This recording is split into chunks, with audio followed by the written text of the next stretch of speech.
Olá, eu sou o Thiago Lino e seja bem-vindo a mais uma leitura por audiobook. Antes de iniciarmos, não se esqueça de deixar o seu like e se inscrever no canal. Isso nos ajuda a entregar esse vídeo para mais pessoas. Agora sim, vamos começar a leitura. Dom Casmurro, do escritor Machado de Assis. Capítulo 69. A Missa.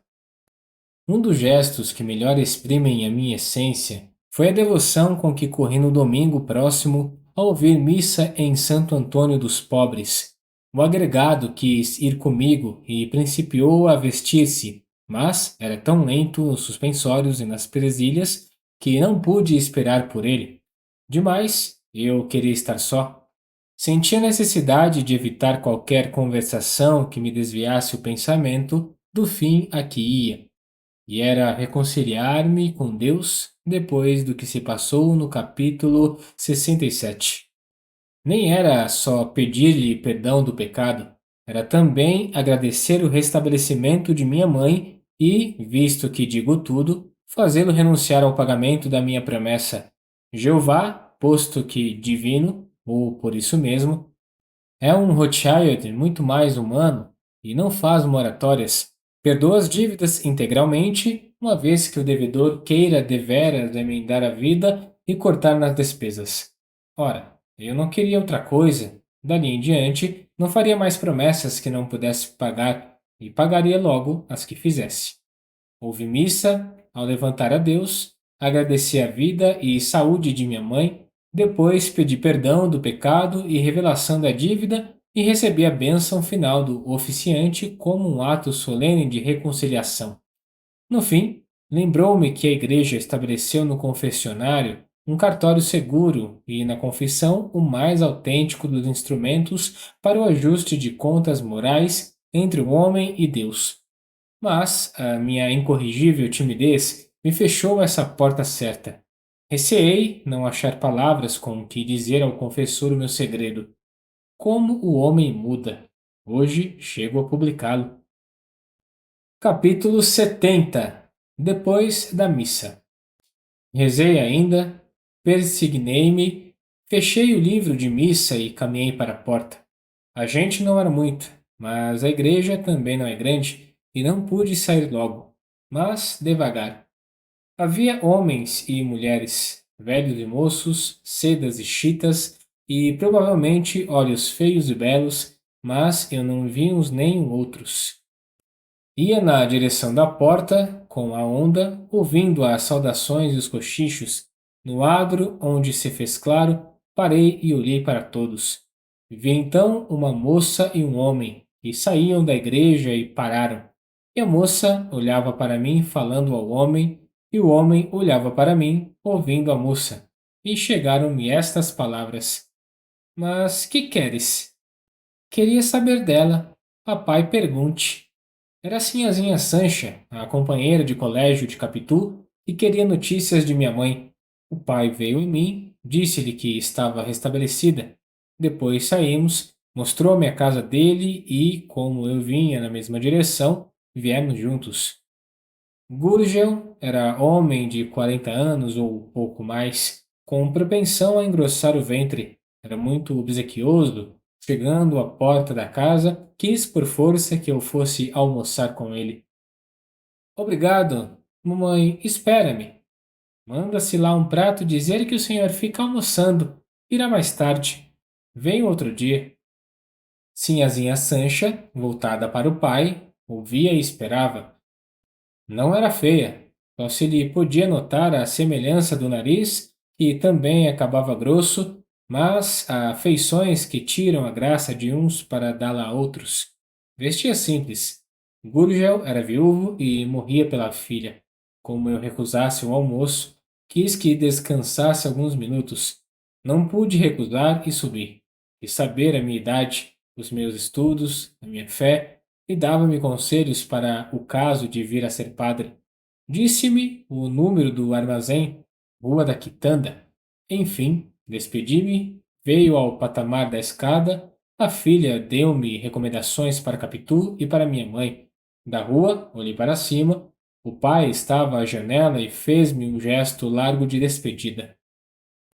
Capítulo 71. Visita de Escobar. Em casa, tinham já mentido dizendo à minha mãe que eu voltara e estava mudando de roupa. A missa das 8 já há de ter acabado. Bentinho devia estar de volta.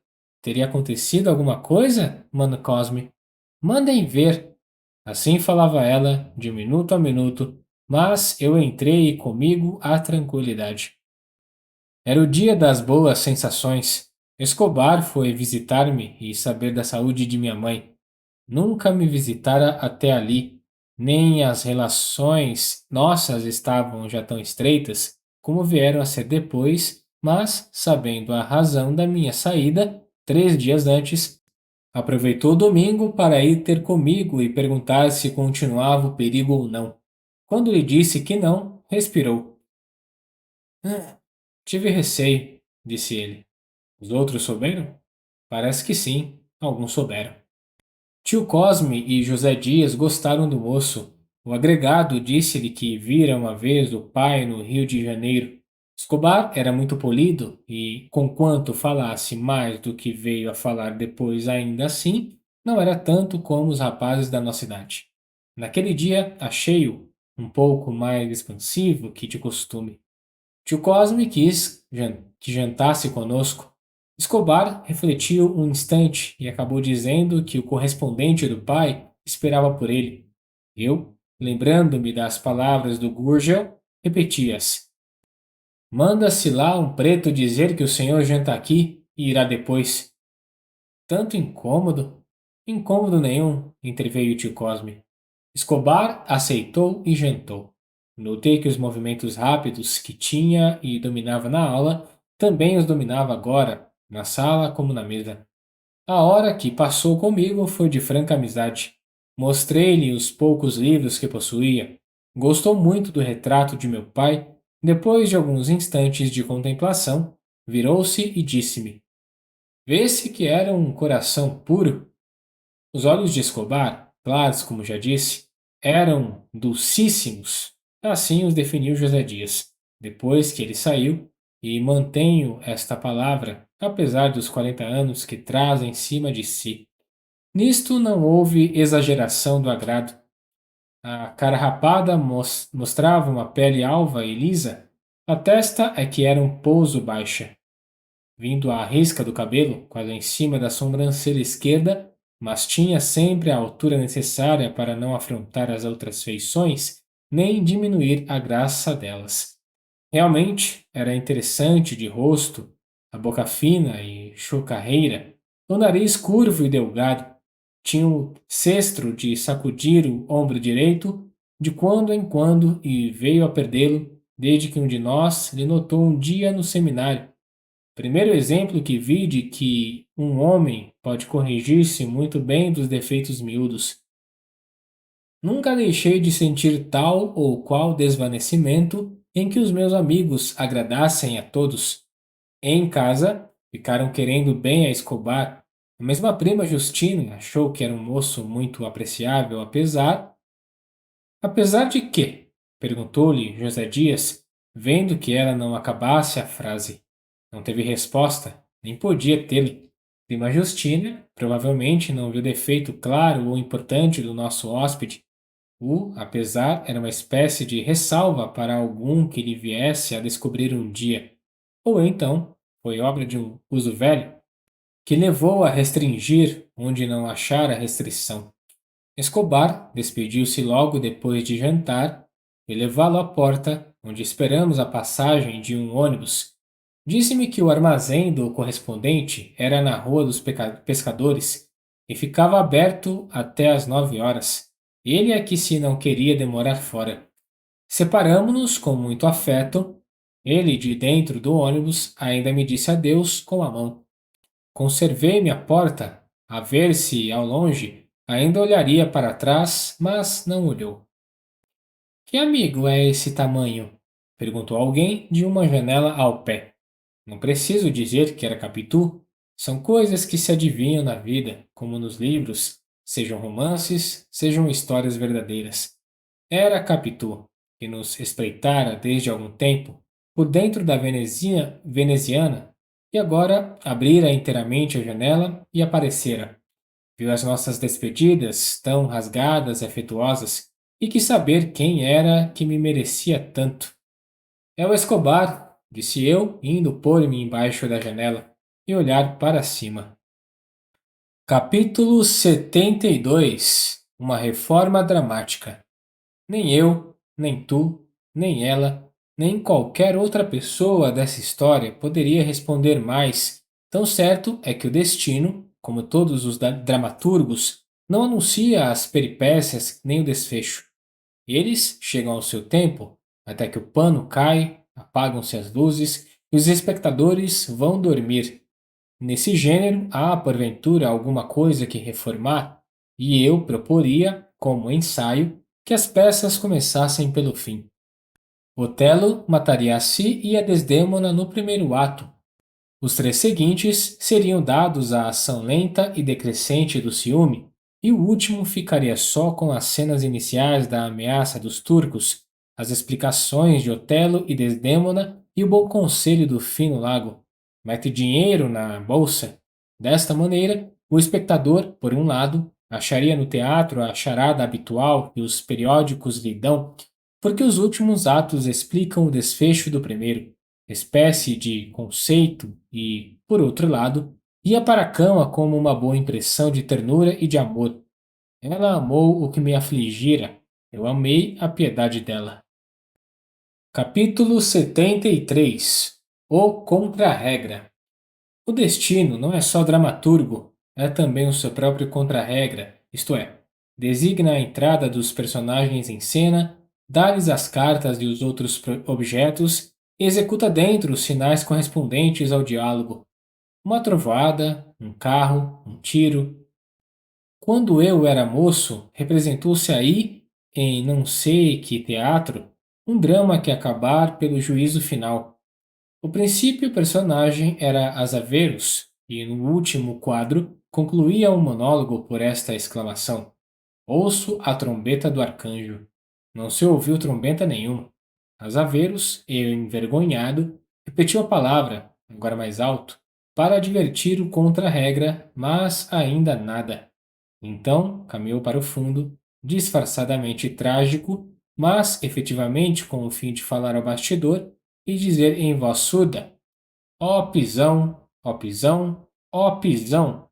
O público ouviu esta palavra e desatou a rir, até que, quando a trombeta soou deveras, e Asaverus bradou pela terceira vez que era a do arcanjo, um gaiato da plateia corrigiu cá de baixo: Não, senhor, é o pistão do arcanjo. Assim se explicam a minha estada debaixo da janela de Capitu e a passagem de um cavaleiro, um dandy, como então dizíamos. Montava um belo cavalo alazão, firme na sela, rédea na mão esquerda, à direita a cinta, botas de verniz, figura e postura esbeltas. A cara não me era desconhecida. Tinham passado outros, e ainda outros viriam atrás. Todos iam às suas namoradas. Era uso do tempo namorar a cavalo? Relê Alencar. Por que um estudante, dizia um dos seus personagens de teatro de 1858, não pode estar sem estas duas coisas, um cavalo e uma namorada? Relê Álvares de Azevedo. Uma das suas poesias é destinada a contar, 1851, que residia em Catumbi e, para ver a namorada do KTT, alugara um cavalo por 3.000 réis. 3.000 réis. Tudo se perde na noite dos tempos. Ora, o dandy do cavalo baio não passou como os outros. Era a trombeta do juízo final e soou a tempo. Assim faz o destino, que é o seu próprio contra-regra.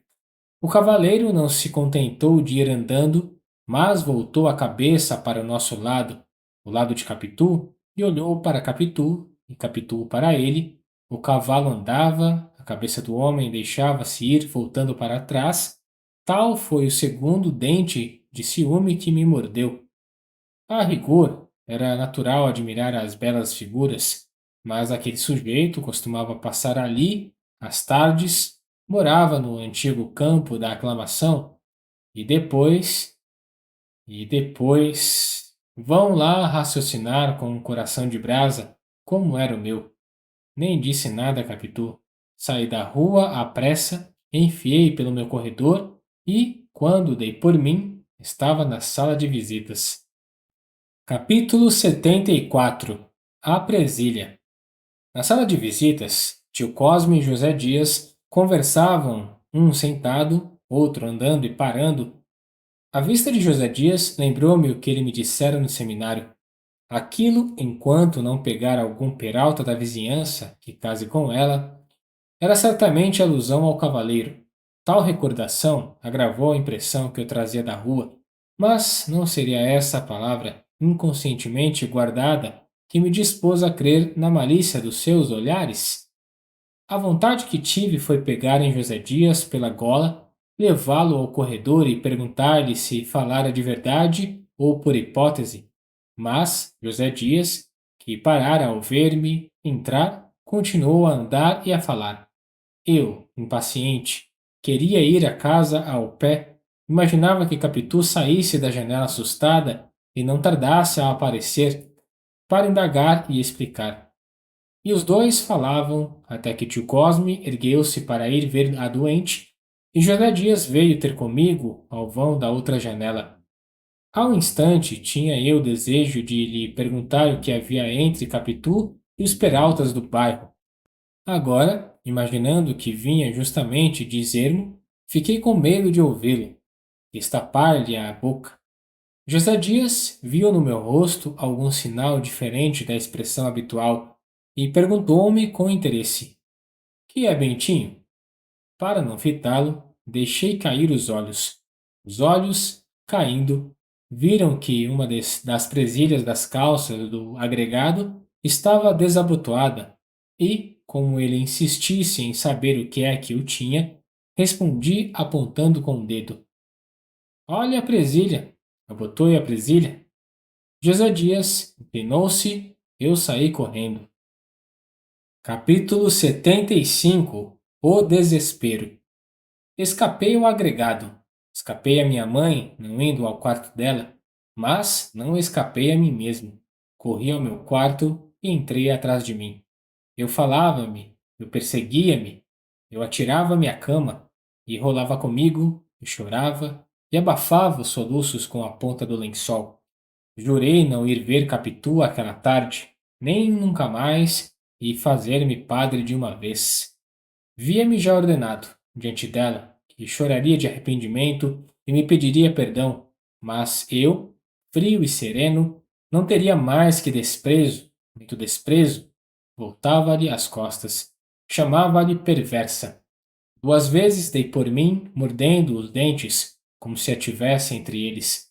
Da cama ouvi a voz dela, que viera passar o resto da tarde com minha mãe, e naturalmente comigo, como das outras vezes, mas, por maior que fosse o abalo que me deu, não me fez sair do quarto e Capitu ria alto, falava alto, como se não me avisasse.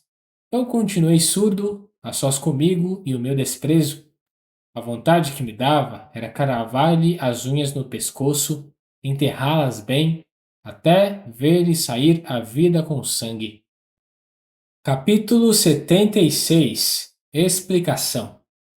Ao fim de algum tempo, estava sossegado, mas abatido. Como me achasse estirado na cama, com os olhos no teto, lembrou-me a recomendação que minha mãe fazia de me não deitar depois do jantar para evitar alguma congestão. Ergui-me de golpe, mas não saí do quarto. Capitu ria agora menos e falava mais baixo. Estarei aflita com a minha reclusão, mas nem por isso me abalou. Não ceei e dormi mal. Na manhã seguinte, não estava melhor, estava diferente. A minha dor agora complicava-se do receio de haver ido além do que convinha, deixando de examinar o negócio. Posto que a cabeça me doesse um pouco, simulei maior incômodo com o fim de não ir ao seminário e falar Capitu. Podia estar zangada comigo, podia não querer-me agora e preferir o cavaleiro. Quis resolver tudo, ouvi-la e julgá-la. Podia ser que tivesse defesa e explicação. Tinha ambas as coisas. Quando soube a causa da minha reclusão da véspera, disse-me que era grande injúria que lhe fazia.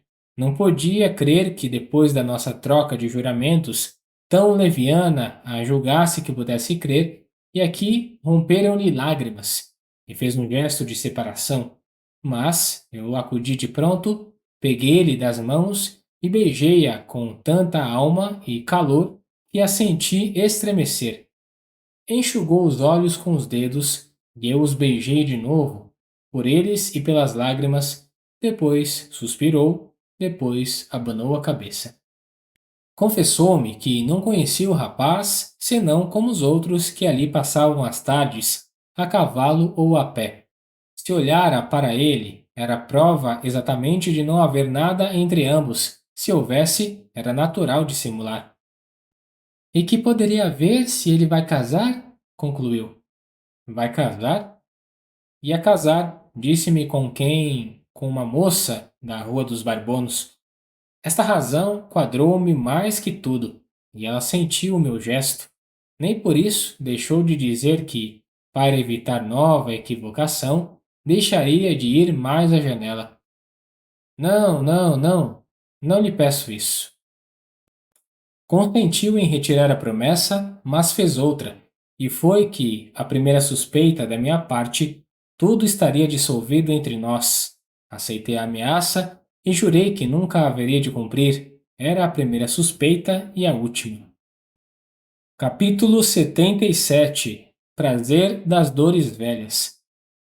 Contando aquela crise do meu amor adolescente, sinto uma coisa que não sei se explico bem, e é que as dores daquela quadra a tal ponto se espiritualizaram com o tempo que chegam a diluir-se no prazer.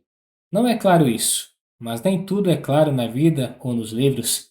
A verdade é que sinto um gosto particular em referir tal aborrecimento, quando é certo que ele me lembra outros que não quisera lembrar por nada. Capítulo 78. Segredo por segredo. De resto, naquele mesmo tempo senti tal ou qual necessidade de contar a alguém o que se passava entre mim e Capitu. Não referi tudo, mas só uma parte, e foi Escobar que a recebeu. Quando voltei ao seminário na quarta-feira, achei-o inquieto. Disse-me que era sua intenção ir ver-me se eu me demorasse mais um dia em casa. Perguntava-me com interesse o que é que tivera e se estava bom de todo. Estou? Ouvia espetando meus olhos. 3 dias depois disse que me estavam achando muito distraído. Era bom disfarçar o mais que pudesse. Ele, à sua parte, tinha razões para andar distraído também, mas buscava ficar atento. Então, parece-lhe? Sim, você às vezes está que não ouve nada? Olhando para ontem, disfarce, Santiago. Tenho motivos? Creio, ninguém se distrai à toa. Escobar? Hesitei, ele esperou. O que é? Escobar, você é meu amigo. Eu sou seu amigo também.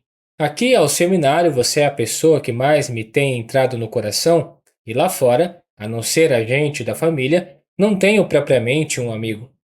Se eu disser a mesma coisa, retorquiu ele sorrindo, perde a graça. Parece que estou repetindo. Mas a verdade é que não tenho aqui relações com ninguém. Você é o primeiro e creio que já notaram, mas eu não me importo com isso. Comovido, senti que a voz se me precipitava da garganta. Escobar, você é capaz de guardar um segredo? Você que pergunta porque duvida. Nesse caso. Desculpe, é um modo de falar. Eu sei que é moço sério e faço de conta que me confesso a um padre. Se precisa de absolvição, está absolvido. Escobar, eu não posso ser padre. Eu estou aqui, os meus acreditam e esperam, mas eu não posso ser padre. Nem eu, Santiago, nem eu. Nem você? Segredo por segredo, também eu tenho o propósito de não acabar o curso. Meu desejo é o comércio, mas não diga nada. Absolutamente nada. Fica só entre nós. E não é que eu não seja religioso, eu sou religioso. Mas o comércio é a minha paixão. Só isso? Ué, que mais há de ser? Dei 2 voltas e sussurrei a primeira palavra da minha confidência, tão escassa e surda que não a ouvi eu mesmo.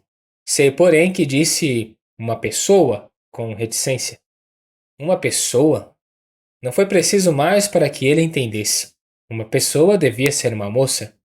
Nem cuides que pasmou de me ver namorado. Achou até natural e espetou-me outra vez os olhos. Então, contei-lhe por alto o que podia, mas demoradamente para ter gosto de repisar o assunto. Escobar escutava com interesse. No fim da nossa conversação, declarou-me que era segredo enterrado em cemitério. Deu-me de conselhos que não me fizesse padre. Não podia levar para a igreja um coração que não era do céu, mas da terra. Seria um mau padre, nem seria padre. Ao contrário, Deus protegia os sinceros, uma vez que eu só podia servi-lo no mundo, aí me cumpria ficar. Não calculas o prazer que me deu a confidência que lhe fiz. Era como que uma felicidade mais. Aquele coração moço que me ouvia e me dava razão, trazia a este mundo um aspecto extraordinário. Era um grande e belo mundo, a vida uma carreira excelente, e eu, nem mais nem menos, um mimoso do céu. Eis a minha sensação. Nota que eu lhe disse tudo. Nem o melhor, não lhe referi o capítulo do penteado, por exemplo, nem outro assim, mas o contado era muito. Que voltamos ao assunto, não é preciso dizê-lo. Voltamos uma e muitas vezes. Eu louvava as qualidades morais de Capitu, matéria adequada à admiração de um seminarista, a simpleza, a modéstia, o amor do trabalho e os costumes religiosos. Não lhe tocava nas graças físicas, nem ele me perguntava por elas. Apenas insinuei a conveniência de a conhecer de vista. Agora não é possível, disse ele na primeira semana, ao voltar de casa. Capitu vai passar uns dias com uma amiga da Rua dos Inválidos. Quando ela vier, você irá lá, mas pode ir antes, pode ir sempre. Por que não foi ontem jantar comigo? Você não me convidou. Pois precisa convidar? Lá em casa todos ficaram gostando muito de você. Também eu fiquei gostando de todos, mas é possível fazer distinção. Confesso-lhe que sua mãe é uma senhora adorável. Não é verdade? Retorqui, cheio de alvoroço. Capítulo 79. Vamos ao capítulo. Com efeito, gostei de ouvi-lo falar assim. Sabes a opinião que eu tinha de minha mãe? Ainda agora, depois de interromper esta linha para mirar-lhe o retrato que pende da parede, acho que trazia no rosto impressa aquela qualidade. Nem de outro modo se explica a opinião de Escobar, que apenas trocara com ela 4 palavras. Uma só bastava, a penetrar-lhe a essência íntima. Sim, sim, minha mãe era adorável. Por mais que me estivesse, então, obrigando a uma carreira que eu não queria, não podia deixar de sentir que era adorável, como uma santa. E porventura, era certo que me obrigava à carreira eclesiástica? Aqui chegou a um ponto que esperei viesse depois de tanto que já pesquisava em que altura lhe daria um capítulo. Realmente, não cabia dizer agora o que só mais tarde presumi descobrir. Mas, uma vez que toquei no ponto, melhor é acabar com ele. É grave e complexo, delicado e sutil, um destes em que o autor tem de atender ao filho e o filho há de ouvir o autor, para que um e outro digam a verdade, só a verdade, mas toda a verdade. Cabe ainda notar que esse ponto é que torna justamente a santa mais adorável, sem prejuízo, ao contrário, da parte humana e terrestre que havia nela. Basta de prefácio ao capítulo. Vamos ao capítulo. Capítulo 80. Venhamos ao capítulo. Venhamos ao capítulo. Minha mãe era temente a Deus, sabes disto, das suas práticas religiosas e da fé pura que as animava. Nem ignoras que a minha carreira eclesiástica era objeto de promessa feita quando fui concebido. Tudo está contado oportunamente. Outorgam, sabes que, para o fim de apertar o vínculo moral da obrigação, confiou seus projetos e motivos a parentes e familiares. A promessa, feita com fervor, aceita com misericórdia, foi guardada por ela com alegria no mais íntimo do coração. Penso que ele sentiu o sabor da felicidade no leite que me deu a mamar. Meu pai, se vivesse, é possível que alterasse os planos. E, como tinha a vocação da política, é provável que me encaminhasse somente à política, embora os dois ofícios não fossem nem sejam inconciliáveis, e mais de um padre entre na luta dos partidos e no governo dos homens. Mas meu pai morrera sem saber nada, e ela ficou diante do contrato como única devedora.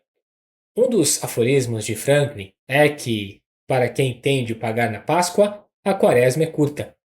A nossa quaresma não foi mais longa que as outras, e minha mãe, posto me mandasse ensinar latim e doutrina, começou a adiar a minha entrada no seminário. É o que se chama, comercialmente falando, de reformar uma letra. O credor era arquimilionário, não dependia daquela quantia para comer, e consentiu nas transferências de pagamento, sem sequer agravar a taxa do juro. Um dia, porém, um dos familiares que serviam de endossantes da letra falou da necessidade de entregar o preço ajustado. Está num dos capítulos primeiros. Minha mãe concordou e recolhi-me a São José. Ora, nesse mesmo capítulo, verteu a ela umas lágrimas, que enxugou sem explicar, e que nenhum dos presentes, nem tio Cosme, nem prima Justina, nem mesmo o agregado José Dias, entendeu absolutamente. Eu, que estava atrás da porta, não as entendi mais que eles. Bem examinadas, apesar da distância, vê-se que eram saudades prévias à mágoa da separação. E pode ser também, é o princípio do ponto, pode ser que arrependimento da promessa. Católica e devota, sentia muito bem que as promessas se cumprem. A questão é se é oportuno e adequado fazê-las todas, e naturalmente inclinava-se à negativa. Por que é que Deus a puniria, negando-lhe um segundo filho? A vontade divina podia ser a minha vida, sem necessidade de lhe dedicar o ovo. Era um raciocínio tardio. Devia ter sido feito no dia em que fui gerado. Em todo caso, era uma conclusão primeira, mas, não bastando concluir para destruir, tudo se manteve e eu fui para o seminário. Um cochilo da fé teria resolvido a questão ao meu favor, mas a fé velava com seus grandes olhos ingênuos. Minha mãe faria, se pudesse, uma troca de promessa, dando parte dos seus anos para conservar-me consigo, fora do clero, casado e pai, é o que presumo, assim como suponho que rejeitou tal ideia por lhe parecer uma deslealdade. Assim, assenti sempre na corrente da vida ordinária. Sucedeu que a minha ausência foi logo temperada pela assiduidade de Capitu. Esta começou a fazer-lhe necessária. Pouco a pouco veio-lhe a persuasão de que a pequena me faria feliz. Então, e este é o final do ponto anunciá-lo, a esperança de que o nosso amor, tornando-me absolutamente incompatível com o seminário, me levasse a não ficar lá, nem por Deus, nem pelo diabo. Esta esperança íntima e secreta entrou a invadir o coração de minha mãe. Neste caso, eu romperia o contrato sem que ela tivesse culpa. Ela ficava comigo sem ato propriamente seu.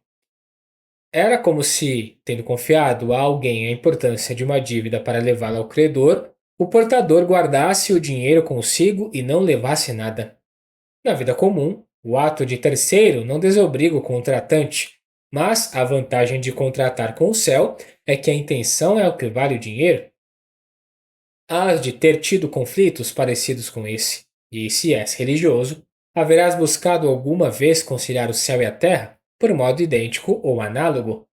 O céu e a terra acabam conciliando-se, eles são quase irmãos gêmeos, tendo o céu sido feito no segundo dia e a terra no terceiro. Como Abraão, minha mãe levou o filho ao monte da visão, e, mais a lenha para o holocausto, o fogo e o cutelo. E atou Isaac em cima do feixe de lenha, pegou do cutelo e levantou-o ao alto.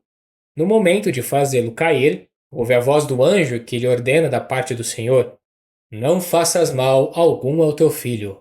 Conheci que temes a Deus. Tal seria a esperança secreta de minha mãe. Capitu era naturalmente o anjo da Escritura. A verdade é que minha mãe não podia tê-la agora longe de si. A afeição crescente era manifesta por atos extraordinários. Capitu passou a ser a flor da casa, o sol das manhãs, o frescor das tardes, a lua das noites. Lá vivia horas e horas, ouvindo, falando e cantando. Minha mãe apalpava-lhe o coração, revolvia-lhe os olhos, e o meu nome era entre ambas como a senha da vida futura. Capítulo 81. Uma palavra. Assim contado o que descobri mais tarde, posso trasladar para aqui uma palavra de minha mãe. Agora se entenderá que ela me dissesse no primeiro sábado, quando eu cheguei a casa e soube que Capitu estava na Rua dos Inválidos com Sinhazinha Gurgel. Por que não vais vê-la? Não me disseste que o pai de Sancha te ofereceu a casa? Sim, ofereceu. Pois então, mas, se queres, Capitu devia ter voltado hoje para acabar um trabalho comigo. Certamente a amiga pediu-lhe que dormisse lá. Talvez ficassem namorando, insinuou prima Justina. Não a matei por não ter a mão ferro nem corda, pistola nem punhal, mas os olhos que deitei, se pudessem matar, teriam suprido tudo. Um dos erros da Previdência foi deixar ao homem unicamente os braços e os dentes como armas de ataque, e as pernas como armas de fuga ou de defesa. Os olhos bastavam ao primeiro efeito. O mover deles faria parar ou cair um inimigo ou um rival. Exerceriam vingança pronta, com este acréscimo que, para desnortear a justiça, os mesmos olhos matadores seriam olhos piedosos e correriam a chorar a vítima. Prima Justina escapou aos meus. Eu é que não escapei ao efeito da insinuação, e no domingo, às 11 horas, corri à Rua dos Inválidos. O pai de Sancha recebeu-me em desaninho e triste. A filha estava enferma, caíra na véspera com uma febre que se ia agravando. Como ele queria muito a filha, pensava já vê-la morta e anunciou-me que se mataria também. Eis aqui um capítulo fúnebre como um cemitério. Mortes, suicídios e assassinatos. Eu ansiava por um raio de luz clara e céu azul. Foi Capitu que os trouxe à porta da sala, vindo dizer ao pai de Sancha que a filha o mandara chamar. Está pior? Perguntou Gurgel, assustado. Não, senhor, mas lhe quer falar. Fique aqui um bocadinho, sim? Disse-lhe ele, voltando-se para mim. E a enfermeira de Sancha, que não quer outra, eu já volto. Capitu trazia sinais de fadiga e comoção, mas tão depressa me viu, ficou toda outra. A mocinha de sempre, fresca e lépida, não menos que espantada. Custou-lhe a crer que fosse eu. Falou-me, quis que lhe falasse, e efetivamente conversamos por alguns minutos, mas não são tão baixo e abafado que nem as paredes ouviram. Elas que têm ouvidos. De resto, se elas ouviram algo, nada entenderam. Nem elas, nem os móveis que estavam tão tristes como o dono. Capítulo 82. O canapé. Deles, só o canapé pareceu haver compreendido a nossa situação moral, visto que nos ofereceu os serviços da sua palhinha com tal insistência que o aceitamos e nos sentamos. Data daí a opinião particular que tenho do canapé. Ele faz aliar a intimidade e o decoro, e mostra a casa toda sem sair da sala. Dois homens sentados nele podem debater o destino de um império, e duas mulheres a graça de um vestido. Mas um homem e uma mulher, só por aberração das leis naturais, dirão outra coisa que não seja de si mesmos. Foi o que fizemos, Capitu e eu. Vagamente lembra-me que lhe perguntei se a demora ali seria grande. Não sei, a febre parece que cede, mas. Também me lembra vagamente que lhe expliquei a minha visita à Rua dos Inválidos com a pura verdade, isto é, a conselho de minha mãe. Conselho dela? Murmurou Capitu. E acrescentou com os olhos que brilhavam extraordinariamente. Seremos felizes. Repeti essas palavras com os simples dedos apertando os dela. O canapé, quer visse ou não, continuou a prestar os seus serviços, as nossas mãos presas e as nossas cabeças juntas, ou quase juntas. Capítulo 83. O retrato. Gurgel tornou à sala e disse a Capitu que a filha chamava por ela. Eu levantei-me depressa e não achei compostura. Meti os olhos pelas cadeiras. Ao contrário, Capitu ergueu-se naturalmente e perguntou-lhe se a febre aumentara.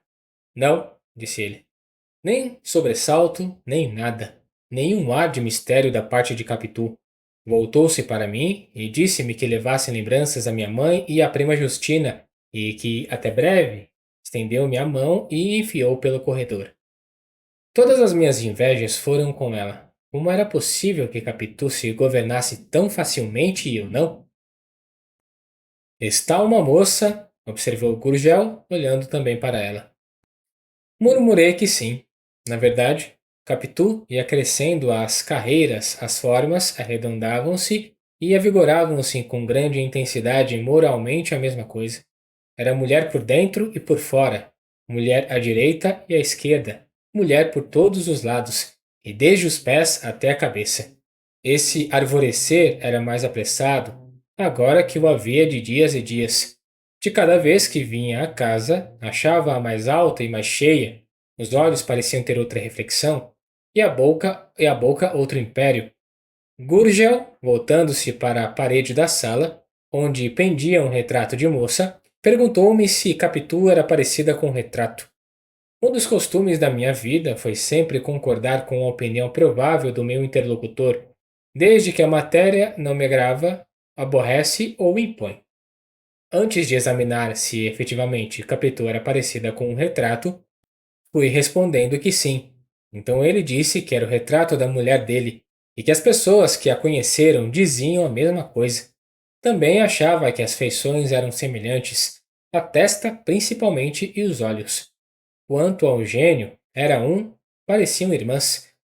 Finalmente, até a amizade que ela tem a Sanchinha, a mãe não era mais amiga dela. Na vida há dessas semelhanças, assim, esquisitas.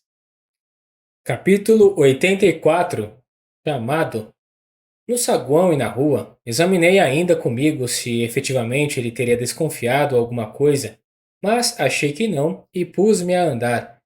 E satisfeito com a visita, com a alegria de Capitu, com os louvores de Gurgel, a tal ponto que não acudi logo a uma voz que me chamava. Senhor Bentinho! Senhor Bentinho!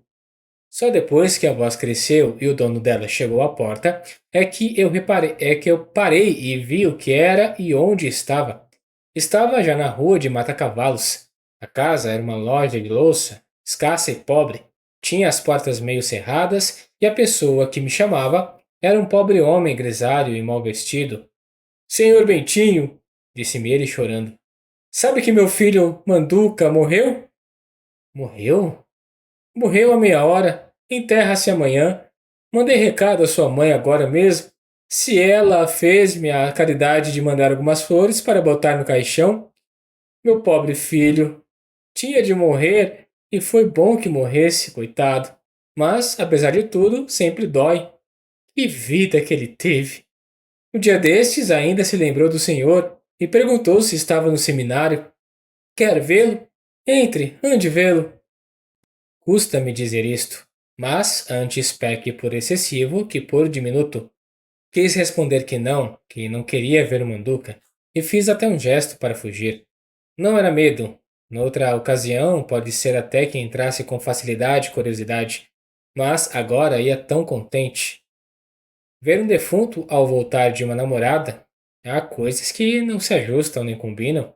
A simples notícia era já uma turvação grande. As minhas ideias de ouro perderam toda a cor e o metal para se trocarem em cinza escura e feia, e não distingui mais nada.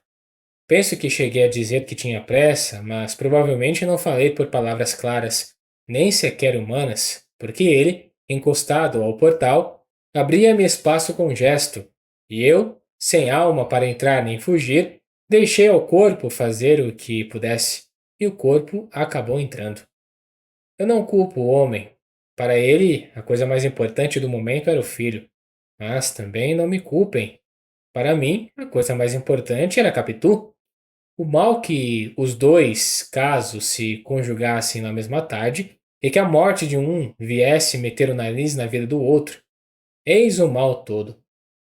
Se eu passasse antes ou depois, ou se o Manduca esperasse algumas horas para morrer, nenhuma nota aborrecida viria interromper as melodias da minha alma. Por que morrer exatamente a meia hora? Toda hora é apropriada ao óbito. Morre-se muito bem às 6 ou às 7 horas da tarde. Capítulo 85. O defunto. Tal foi o sentimento confuso com que entrei na loja de louça.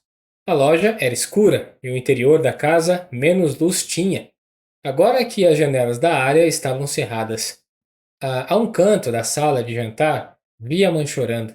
À porta da alcova, duas crianças olhavam espantadas para dentro, com o dedo na boca.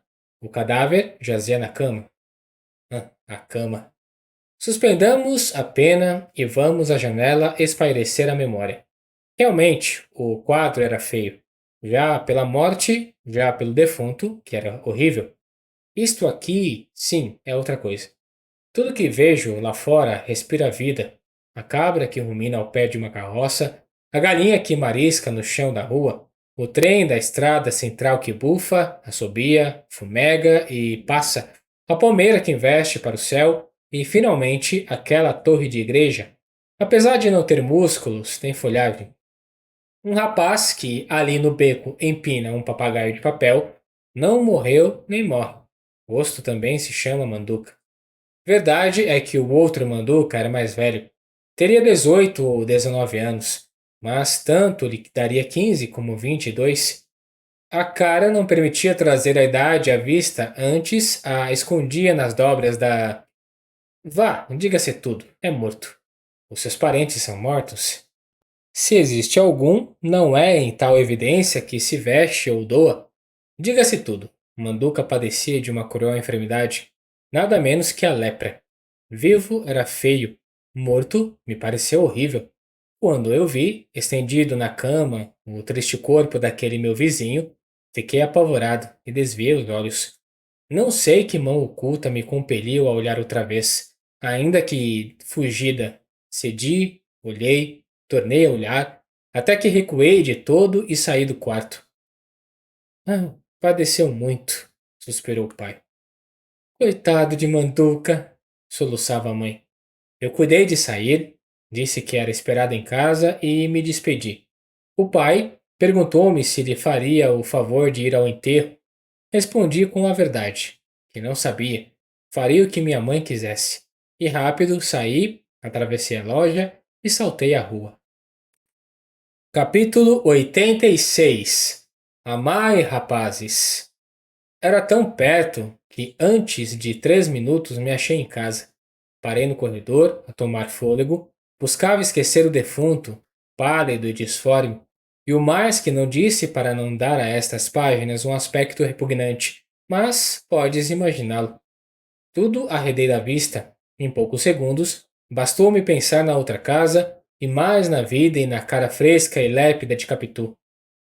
Amai, rapazes, e principalmente, amai moças lindas e graciosas. Elas dão remédio ao mal, aroma ao infecto, trocam a morte pela vida.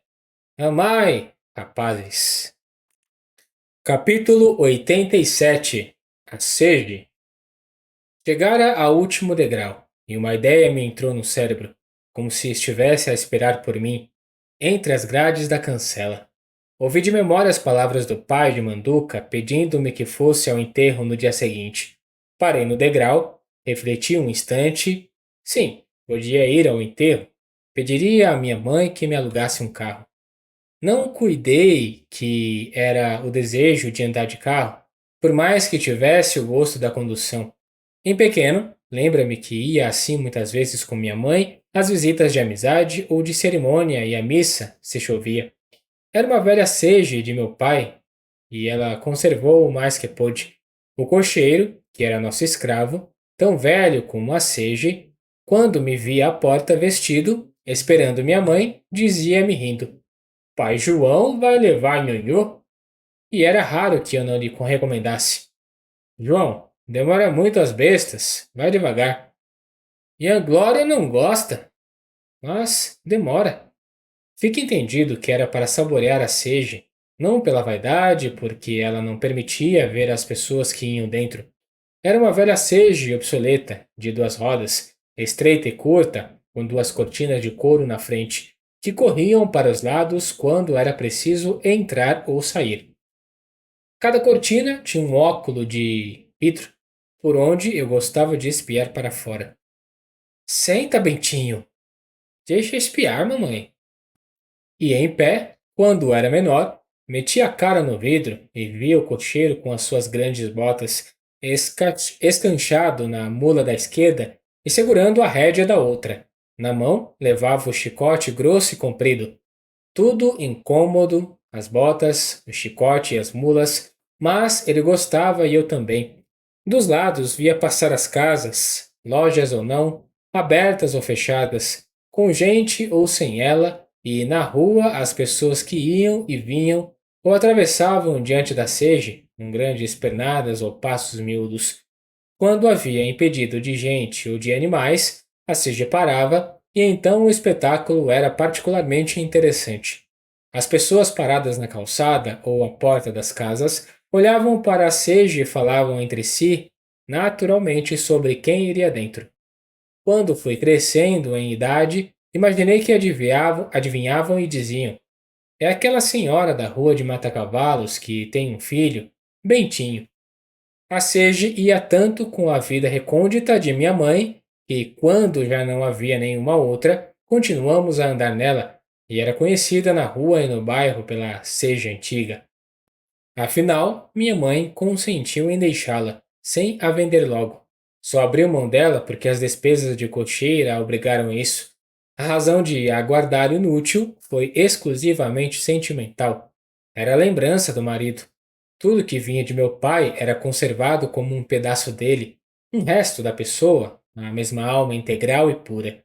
Mas o Uslo, esse era filho também do carrancismo que ela confessava aos amigos.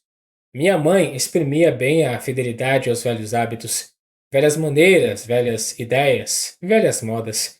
Tinha o seu museu de relíquias, pentes desusados, um trecho de mantilha, umas moedas de cobre datadas de 1824 e 1825 e, para que tudo fosse antigo, a si mesma se queria fazer velha, mas já deixei dito que, neste ponto, não alcançava tudo o que queria. Capítulo 88. Um pretexto honesto. Não, a ideia de ir ao enterro não vinha da lembrança do carro e suas doçuras. A origem era outra. Era porque, acompanhando o enterro no dia seguinte, não iria ao seminário e podia fazer outra visita a Capitu, um tanto mais demorada. Eis aí o que era. A lembrança do carro podia vir acessoriamente depois, mas a principal e imediata foi aquela. Voltaria à Rua dos Inválidos, a pretexto de saber de Sinhazinha Gurgel. Contava que tudo me saísse como naquele dia. Gurgel aflito, Capitu comigo no canapé, as mãos presas, o penteado. Vou pedir à mamãe. Abri a cancela, antes de transpô-la, assim como ouvira da memória a palavra do pai morto, ouvi agora a da mãe e repeti a meia voz. Coitado de Manduca. Capítulo 89. A recusa. Minha mãe ficou perplexa quando lhe pedi para ir ao enterro. Perder um dia de seminário? Fiz-lhe notar a amizade que o Manduca me tinha e depois era gente pobre. Tudo o que me lembrou dizer, disse. Prima Justina opinou pela negativa. Você acha que não deve ir? Perguntou-lhe minha mãe. Acho que não. Que amizade é essa que eu nunca vi? Prima Justina venceu. Quando referi o caso ao agregado, este só riu e disse-me que o motivo escondido da prima era provavelmente não dar ao enterro o lustre da minha pessoa. Fosse o que fosse, fiquei arruinado. No dia seguinte, pensando no motivo, não me desagradou. Mais tarde achei-lhe um sabor particular. Capítulo 90. A polêmica. No dia seguinte, passei pela casa do defunto, sem entrar nem parar, ou se parei foi só um instante, ainda mais breve que este em que vou-lo digo. Se me não me engano, andei até mais depressa, receando que me chamassem como na véspera. Uma vez que não ia ao enterro, antes longe que próximo, Foi andando e pensando no pobre diabo. Não éramos amigos, nem nos conhecíamos de muito. Intimidade? Que intimidade podia haver entre a doença dele e a minha saúde? Tivemos relações breves e distantes. Fui pensando nelas, recordando algumas. Reduziam-se todas a uma polêmica entre nós, 2 anos antes a propósito. Mal podeis crer a que propósito foi. Foi a Guerra da Crimeia. Manduca vivia no interior da casa, deitado na cama, lendo por desfastio. Ao domingo, sobre a tarde, o pai enfiava-lhe uma camisola escura e trazia-o para o fundo da loja, donde ele espiava um palmo da rua e a gente que passava. Era todo o seu recreio. Foi ali que o vi uma vez e não fiquei pouco espantado. A doença ia-lhe comendo parte das carnes. Os dedos queriam apertar-se. O aspecto não atraía de certo. Tinha eu de 13 para 14 anos. Da segunda vez que o vi ali, como falássemos da guerra da Crimeia, que então ardia e andava nos jornais, Manduca disse que os aliados haviam de vencer, e eu respondi que não. Pois veremos, tornou ele. Só se a justiça não vencer neste mundo, o que é impossível, e a justiça está com os aliados. Não, senhor, a razão é dos russos.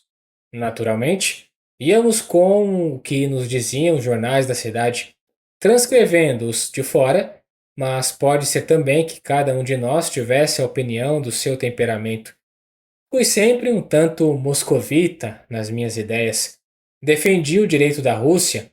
Manduca fez o mesmo ao dos aliados, e o terceiro domingo em que entrei na loja, tocamos outra vez no assunto.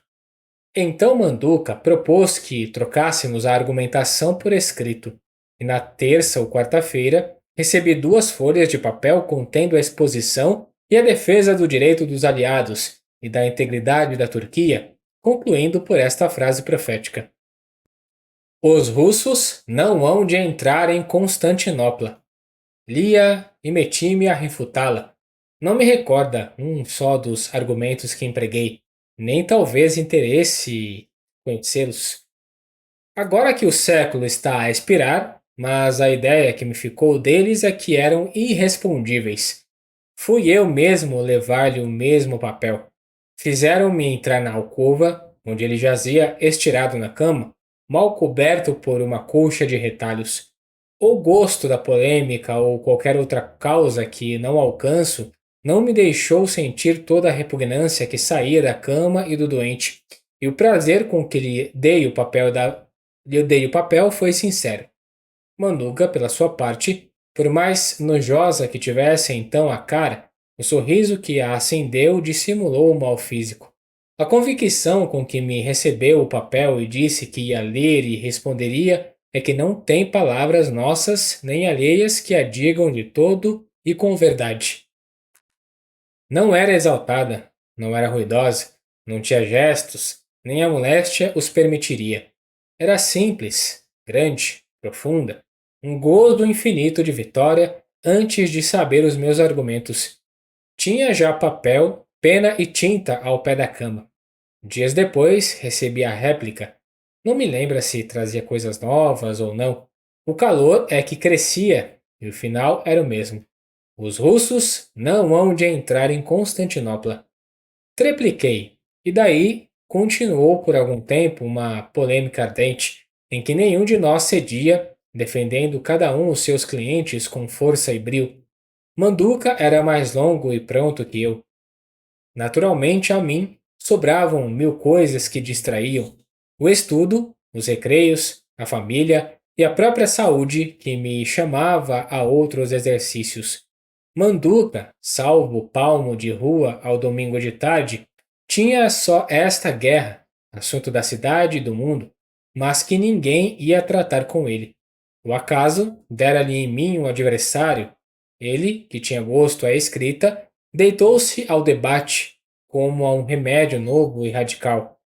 As horas tristes e compridas eram agora breves e alegres. Os olhos desaprenderam de chorar, se porventura choravam antes. Senti esta mudança nele nas próprias maneiras do pai e da mãe. Não imagina como ele anda agora, depois que o senhor lhe escreve aqueles papéis, dizia-me o dono da loja, uma vez à porta da rua. Fale e ri alto, ri muito. Logo que eu mando o caixeiro levar-lhe os papéis dele, entra a indagar da resposta e se demorará muito, e que pergunte ao moleque quando passar. Enquanto espera, relê jornais e toma notas. Mas também apenas recebe os seus papéis, atira-se a lê-los e começa logo a escrever a resposta. Há ocasiões em que não come ou come mal, tanto que eu queria pedir-lhe uma coisa, é que não os mande à hora do almoço ou de jantar. Fui eu que cansei primeiro. Comecei a demorar as respostas, até que não dei mais nenhuma.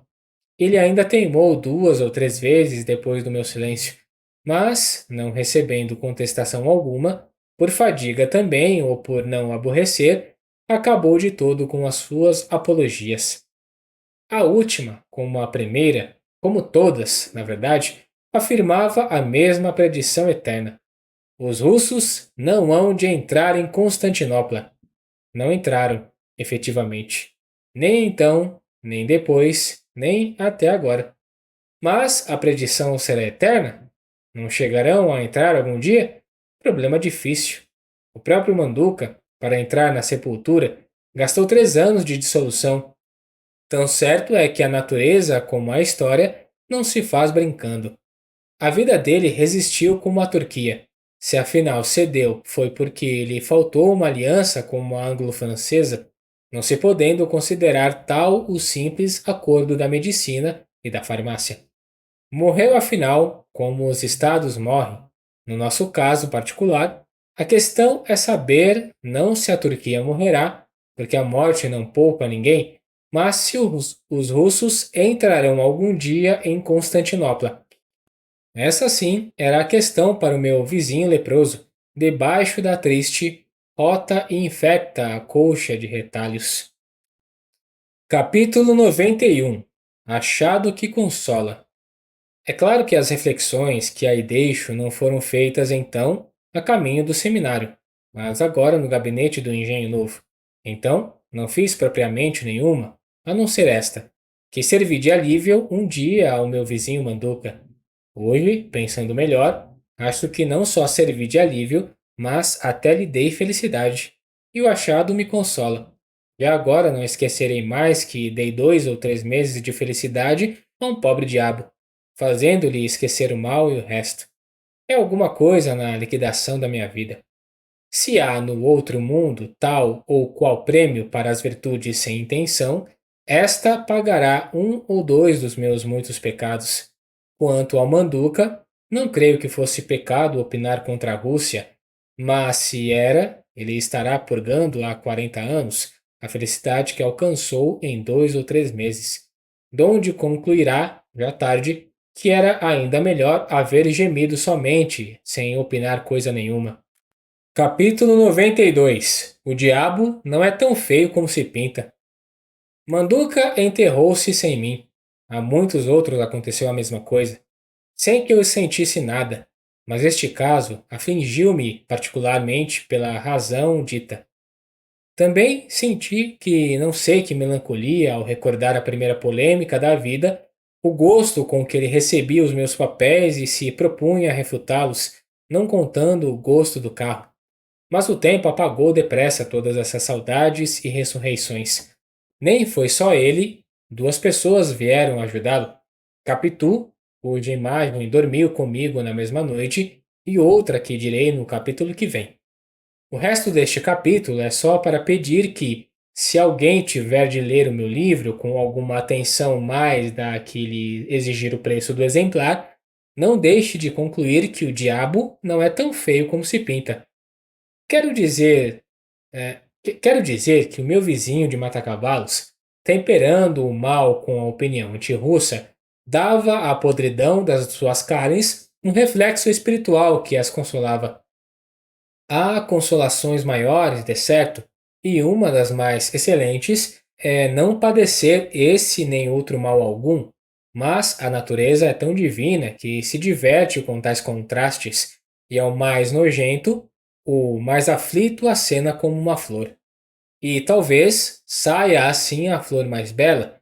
O meu jardineiro afirma que as violetas, para terem um cheiro superior, hão mister de estrume de porco. Não examinei, mas deve ser verdade. E chegamos ao final do vídeo. Tá gostando do nosso conteúdo?